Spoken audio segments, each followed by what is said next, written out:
Hello everyone and welcome back to another episode of Experience Kills. I'm your host Ben and joining me today is Leah. Greetings. How you doing today, Leah? I'm good. I'm a bit amped up on sleep. Okay, that's a good way to be. We're here for a quick chat about an interesting little puzzle game I've been playing on PC, but it's also landing on console. Well, it pretty much will be out as soon as you hear this and see this, and that's Cloud Gardens by a small indie developer called, oh boy, how do I say this? Noio, N-O-I-O. I really no idea how to pronounce that. Any guesses? N-O-I-O? No I.O. Okay. Do you know what? I like that. No I.O. Games is the name of it, and I think I maybe perhaps made that more complicated in my head than I needed to. So no I.O. See, this is why you're here, Leah, to bring the sensible. I appreciate that. Okay, cool. So No I.O. Games, who is a small studio led by Thomas Vandenberg, previously creators of the Kingdom series of games, which are these 2D sort of side-scrolling kingdom management, exploration, adventure-y games. Really cool, really different, pixel art. But Cloud Gardens is pretty different to that. So Cloud Gardens is a puzzle game, but it's very experiential. It's very relaxing. It's about the idea of nature sort of taking root and reclaiming desolate spaces, which is quite a beautiful message, and it really is a really pretty to look at game. It has this sort of ethereal style, and the locations that you find yourself in are these sort of abstract segments of our reality, sort of set amongst the clouds, and in those you can plant seeds to watch different types of plants grow and tend this garden, and as you do that, you're also going to have to place sort of the detritus, that's a good word, though a difficult one for me to say, it would seem, that you would find from humanity. So things like, horrible road cones and dirty tires and park benches and stuff. But what it is it's a balance.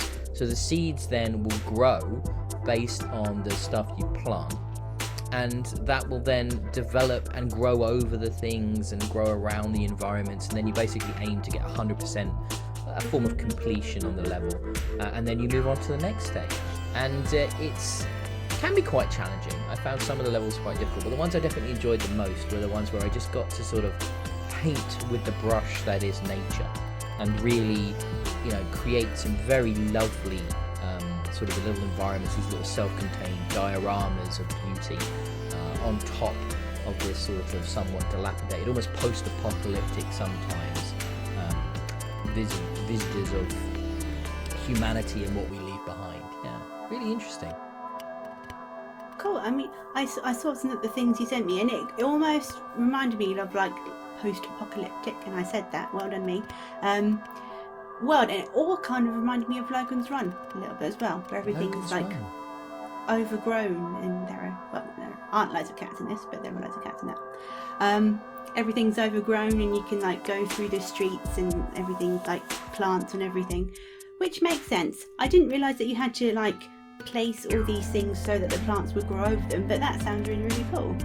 Yeah, so it definitely does have a post-apocalyptic feel to it, but sort of the main thing is that it is a sort of a puzzle game, so you do have to place these seeds, and there is a strategy as to where you place them for the right level of coverage, and as you progress through the game you're unlocking different types of seeds. So there's vines, and there's wheat, and there's bamboo and trees and various things and various different types of plants, which will take differently to different environments and therefore grow differently. One of the ones I really enjoyed playing with was fungus, like mushrooms that you could place, these giant mushrooms that would grow on the sides of buildings and stuff, and really spread, and there was a really nice feeling to seeing the beauty of nature reclaiming that world. And obviously it's something we've seen quite a lot of, Horizon Zero Dawn, Last of Us games. They have that milieu of nature reclaiming the shells of buildings and what's left behind by humanity, and it just shows you how quickly that can happen. And this is a game about literally helping that process along, which is quite unique. I've never played anything quite like it, and and the little environments are very pretty and very obviously handcrafted. The game has been out in early access for quite some time on PC, and I've watched it grow and develop as they've added more content, and now it's coming to the console platforms as well. I think it's a quite little unique little puzzle game. I really like it. So, is it that these little diorama type things are just kind of in cloud nothingness, or are they actually elevated from the ground and you think there might be like smoggy millionness below?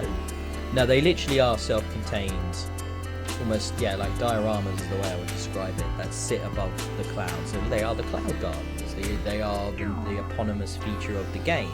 And it would be nice to have some more connective tissue, and one of the things that they brought into the game is this node-based level selection screen now, which you can therefore see some progression.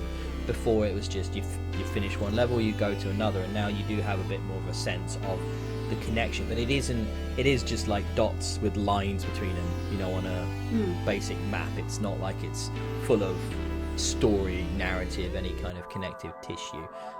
It's just a little thing. It's almost not quite a game. It's almost like an art installation. You know what I mean? It's that experiential thing where it's, you're really thinking about the beauty of what you're trying to construct, and it definitely has a message, and it definitely feels a little bit student-y, I guess, in that sort of feeling of I want to talk about the environment. We want to talk about the effect man has on our world, and make this little experience that gives you time and a chance to sort of play around with that concept. It's cool. I like it a lot. If it's a bit slight, it's a bit one note. There's not a lot else going on here, but for what it is, I had fun with it. Yeah. Is it like mega chill? It's mega chill. It's got really nice music. I know Thomas Vanderberg worked with Amos Rody, who was the composer on the Kingdom series, so obviously music is a big part of this, and it's very relaxing. They're saying that when you can't work out what you need to do to get that 100% clear to get past the level, the chill does go away a little bit at that point. And I think sometimes, it's difficult because when you make a game, you want to make fail state, right? Because otherwise, what's the challenge? You have to do something that pushes the player to play it. Otherwise, it's just an interactive toy. And I think actually Cloud Gardens is very nearly just an interactive toy. And I say just, and I don't mean that negatively, but it is more toy than it is game. It's more experience than it is game. I could spend hours on stuff like that though. Something that just sitting there, and it's just like relaxing me after a day of doing whatever and running around doing millions of things. Just to have a little something that you're making pretty. That would be lovely. That's what this is. Yeah, so I think I'll wrap that up. So that's Cloud Gardens, out now on PC and now pretty much on console as well. It's available on all the major platforms, and it will be very shortly. It's brought to us by Noio. Thank you for that once again, helping the pronunciation on that one. It's a cool little experience. I recommend checking that out. This has been Experience Kills. I've been your host, Ben. You can find me at DIYE. You can find us collectively at Experience Kills. Leah lurks all over the place, but sensibly enough doesn't have a Twitter handle to draw the ire of the gaming community. So I do appreciate the sensibleness of that. Please give us a like and subscribe on YouTube, and you of course can check us out as a podcast anywhere a good podcast can be found. So we'll be back soon with more. Have a lovely time, and I'm going to go tend some more of my Cloud Gardens. So see you all soon. Bye.